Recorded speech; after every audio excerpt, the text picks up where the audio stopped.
have a story about how I quit my previous job. I know it does not sound very interesting, but believe me, I do have something to tell. At the time I was working at a video rental store. Our entire selection consisted of VHS tapes, even though it was already 2006 and many people had brand new DVD players at home. Still, there were those who could not afford such a luxury, so we had at least some kind of customer base.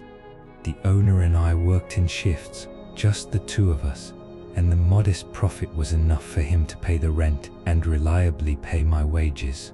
The job was, to put it mildly, easy. I would come in at 9 in the morning, open the store, and spend most of the workday sitting behind the counter with a magazine or a book, occasionally looking up for the rare customer. I was not earning much, but for such a simple job, could I really ask for more? As a student, I was living with my parents at the time, and this modest income suited me just fine. Of course, I was not complaining and had no thought of quitting, until a certain moment. One day, as usual, I came to open the store. I think it was a Monday, and at that time, when everyone was at work, it was usually completely dead. So I even considered taking a short nap behind the counter. But then my attention was drawn to a piece of paper sticking out from under the doormat. I immediately picked it up and unfolded it. It was a note printed on a home printer. In large letters there was a list of 5 movies, and at the bottom a signature that read, "Bring, Goodly," followed by an address. The note both surprised and amused me. No one had ever asked the store to deliver tapes to their home before, especially not in such an awkward and clumsy way, as if it had been written by a child. After thinking for a bit, I called Arthur, the owner of the store. He was no less surprised than I was, and at first even thought I was joking. When I finally convinced him that the note was real, Arthur said he would come to relieve me and sort it out. The rest of the workday passed as usual. In the end, Arthur persuaded me to go to the address and deliver the tapes from the list. He argued that such an order would bring us good money, and besides, it was quite possible that the note had been sent by someone who, for some reason, could not leave their home. If that was the case, we might gain a new regular customer. To make sure I dropped all my doubts, he promised me a raise if I regularly delivered orders to the mysterious stranger. After such an attractive offer, I could not refuse, and the address was almost on my way home anyway. I only needed to make a small detour to the neighboring district. When I arrived, I saw a gloomy 9-story brick apartment building standing alone, its facade dirty and neglected. The entrance was no better. The magnetic lock was broken, so anyone could walk in. The stairwell was littered with sunflower seed shells and cigarette butts, and even though it was a sunny day outside, inside there was a dim half-light. The most unpleasant discovery came next. The elevator was out of order, and I had to go all the way up to the top floor. I had never liked exercise, so by the time I stepped into the narrow vestibule cluttered with old furniture, I was breathing heavily and cursing the customer, whoever he was. It was no brighter there than on the landing, so I had to use the light from my phone screen. Under the door there was another note. "Leave, Goodly," it said. Beneath it lay a whole stack of brand new crisp bills. At first I thought it was some kind of test or prank. If I took the money and tried to leave, some thugs hiding around the corner would grab me and punish me for loving easy money. For a while I stood there in the dark vestibule, holding the stack of cash in my trembling hands. The amount was several times more than necessary, and I did not know what to do. At some point, everything inside me turned cold, and I felt a growing anxiety. In a building where there should have been all kinds of everyday sounds made by residents, there was absolute silence.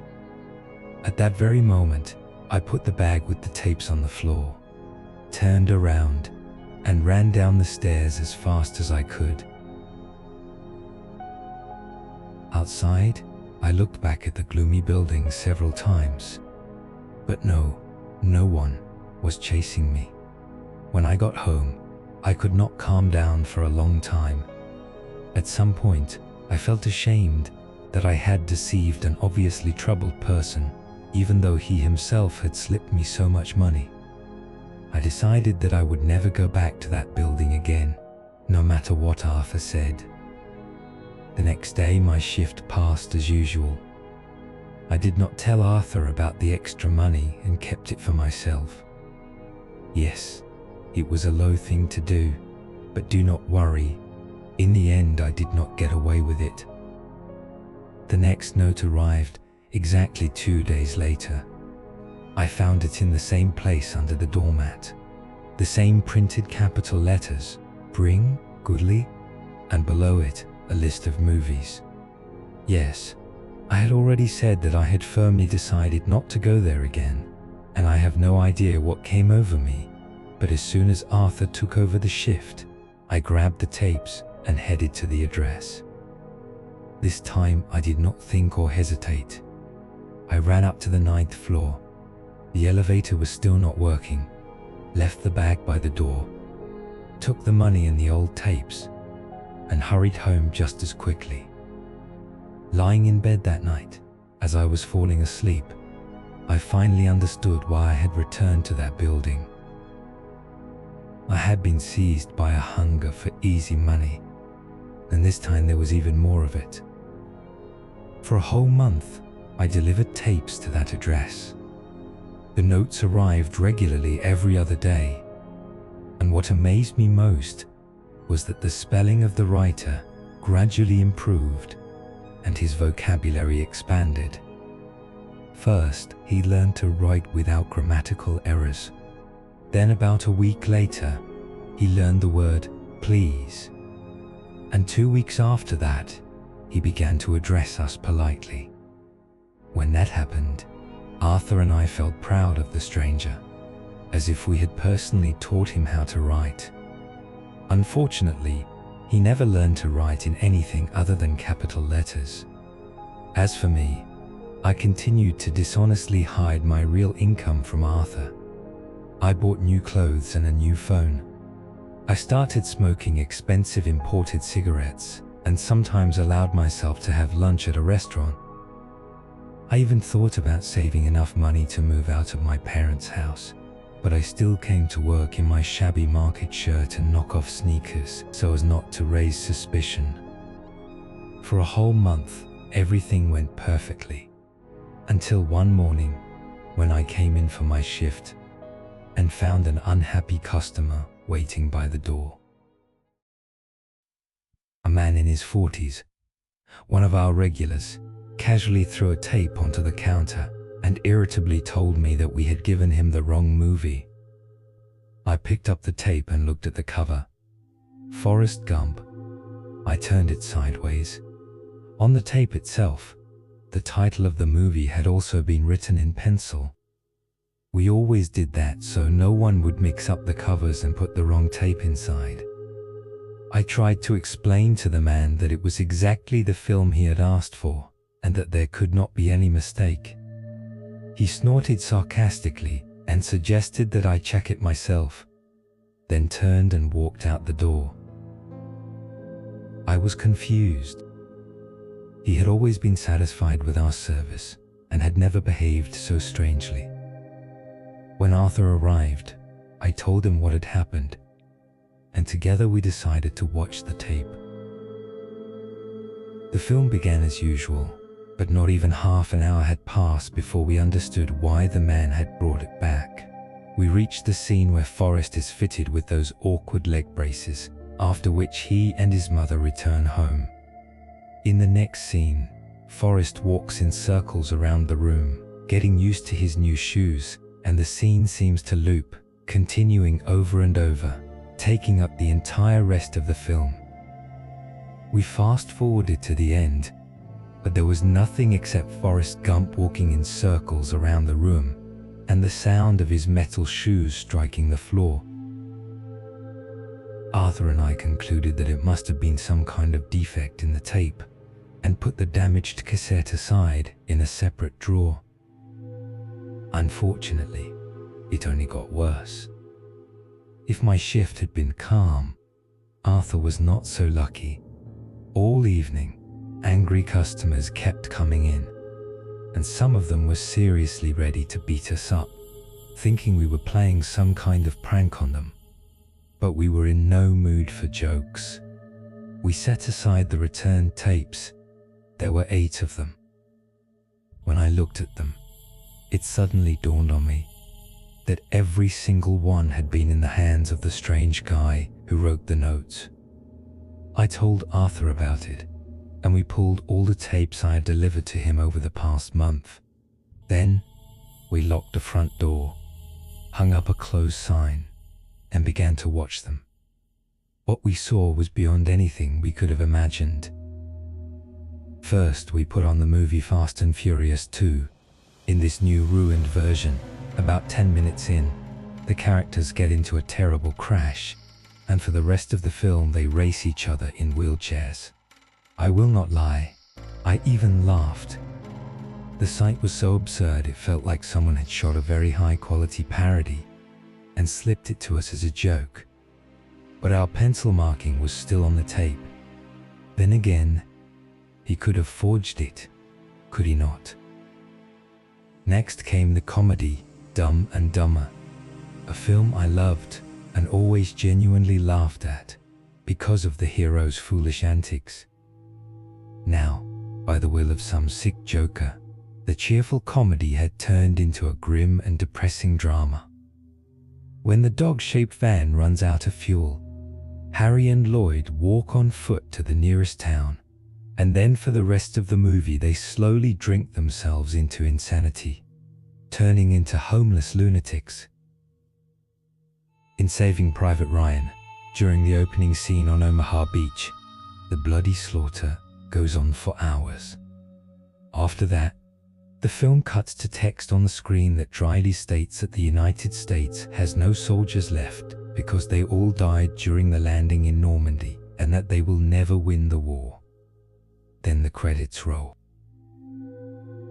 The tape of Back to the Future at first seemed normal, but only until we reach the final scene.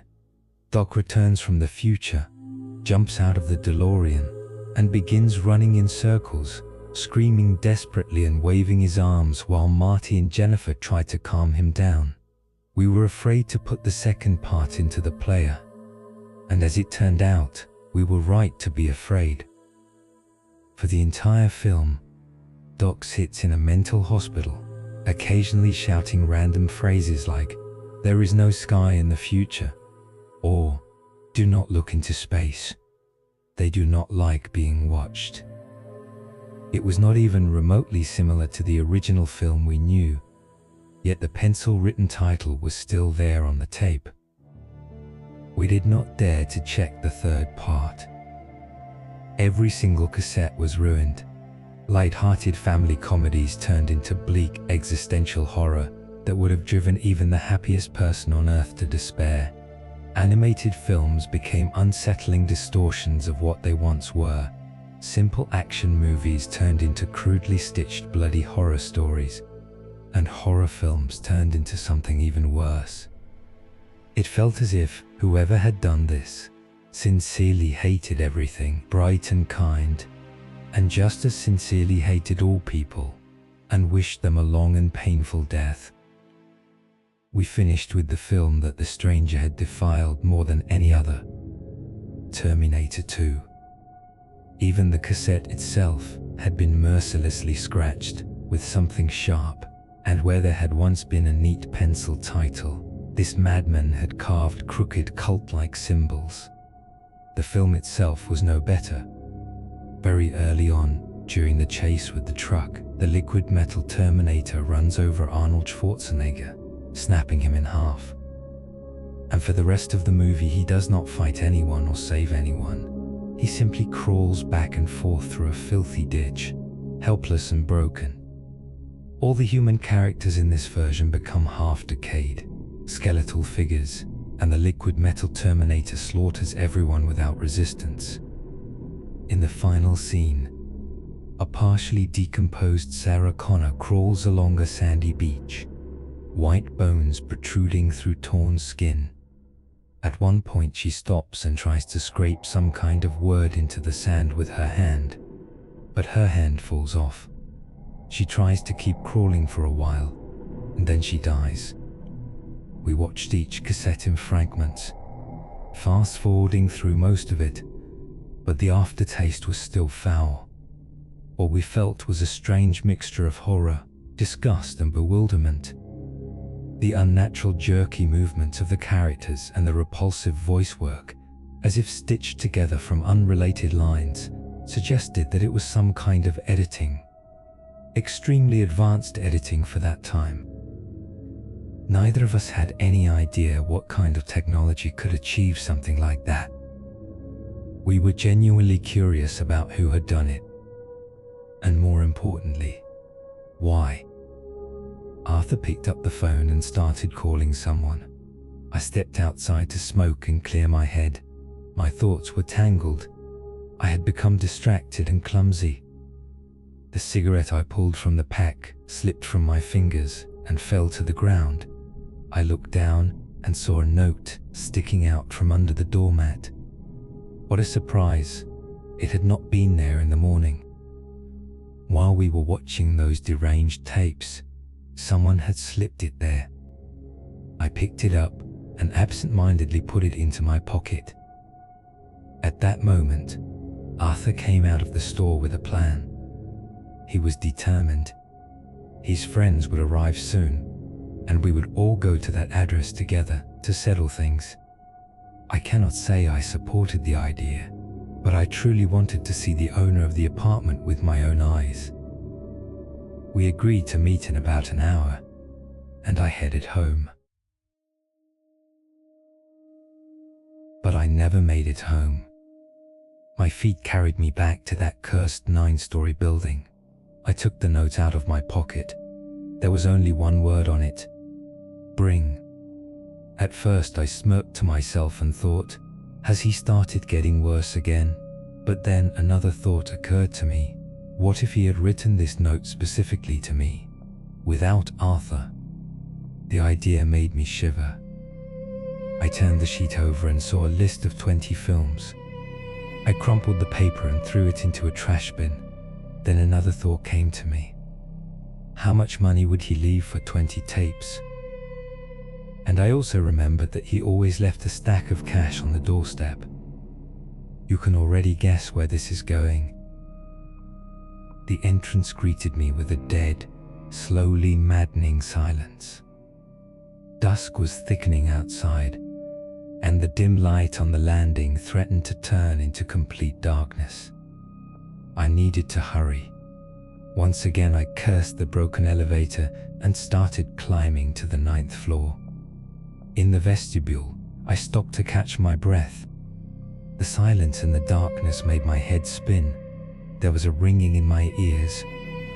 I shone my phone light on the doormat and muttered in disappointment. There was no money. A strange feeling that flared somewhere deep in my mind would not let me simply turn around and leave.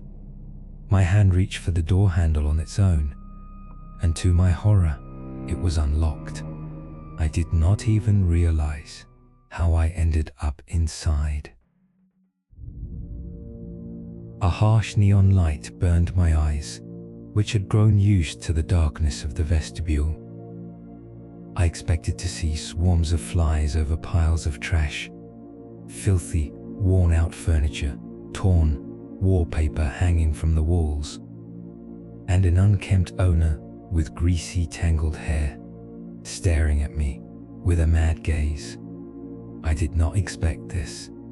The apartment was completely empty. There was no furniture, no houseplants, no wallpaper, nothing that would suggest that anyone lived there, even someone deeply disturbed. Although that is not entirely true. There was some kind of furniture, if it can be called that. Along the walls stood metal cabinets and panels covered with hundreds of flickering neon lights. From each cabinet, thick worm-like bundles of cables stretched out and slithered around the corner into a distant room. Directly opposite the front door, there was a toilet standing wide open, but without any plumbing. In its place stood a massive cube covered in sensors, small displays, and buttons. A constant hum and crackling filled the air, like a dozen computers running at once. Overall, the place looked like some kind of server room. To the right of the hallway was what would normally be called a kitchen, but here it was an incredible storage space filled with books. From floor to ceiling, everything was stacked with piles of literature. I took another step deeper into the apartment and felt a slight dizziness that quickly grew stronger. At some point, I lost my balance and slammed into one of the metal cabinets. It jumped with a loud crash and shifted slightly from its place. My heart dropped into my stomach. From the distant room came a guttural roar mixed with metallic clanging, like a washing machine spinning at full speed. The lights in the apartment flickered. Some of the neon lamps burst and scattered showers of sparks. Heavy footsteps echoed, growing louder, and before I could turn and run for my life, I saw something emerge from around the corner of the far room. It was shiny and grey like steel, vaguely resembling a gigantic human figure with a cone-shaped head. I ran down the stairs, my heart pounding wildly. The dizziness made it hard to navigate in the darkness of the stairwell. From above, an overwhelming metallic clatter was approaching at tremendous speed. I could barely keep my footing and forced myself to focus on the barely visible steps in the gloom. I do not remember how long I ran, but at some point, I realized that I could not find the next flight of stairs leading down. Panic took over. The approaching steps and the roar drowned out all thoughts and drove me to the edge of madness. Yet I managed to force myself into a small vestibule and slammed the door shut behind me. There I collapsed onto the floor and lost consciousness. I woke up outside. Arthur was shaking me and shouting my name. There was no one else around. "Where are your friends?" was the first thing that came out of my mouth. "They are not here. We need to get out of here," he said. Arthur did not explain why he was alone or how he had managed to drag me outside, and I did not ask. Through the dark night streets, he half carried me all the way home. There, he told me that I had been gone for several hours, and when the power went out across the entire city, he and his friends drove out to look for me. I told him about the money, most of which was still at my place. He was silent for a long time, and I thought he would be angry, but he only said, "Do whatever you want, but if I were you, I would get rid of it." Fortunately, I had enough sense to follow his advice. We talked about what had happened for a long time, though most of that conversation has completely faded from my memory. I was still in a strange foggy state of mind, my head still slightly spinning. In the end, he said that the rental store would have to close and that I would need to find another job. I did not argue. As soon as I finished my studies, I left the city and never returned. Under no circumstances did I want to face anything like that again. Sometimes at night, when I'm falling asleep, frightening images in my mind, mad fragments from those ruined tapes, the strange notes, the cubes crackling with electricity, and covered in hundreds of neon lights, and the thick cables crawling in all directions try to form a single picture. Against my will, they attempt to assemble a horrifying puzzle that could drive me insane. Somewhere at the back of my mind, I begin to understand why the elevator and the lights in that building did not work, why he needed those films, and I start to guess what he intended to do with me. But each time I push those thoughts away. It seems to me that some things are better left where they belong, beyond the limits of understanding.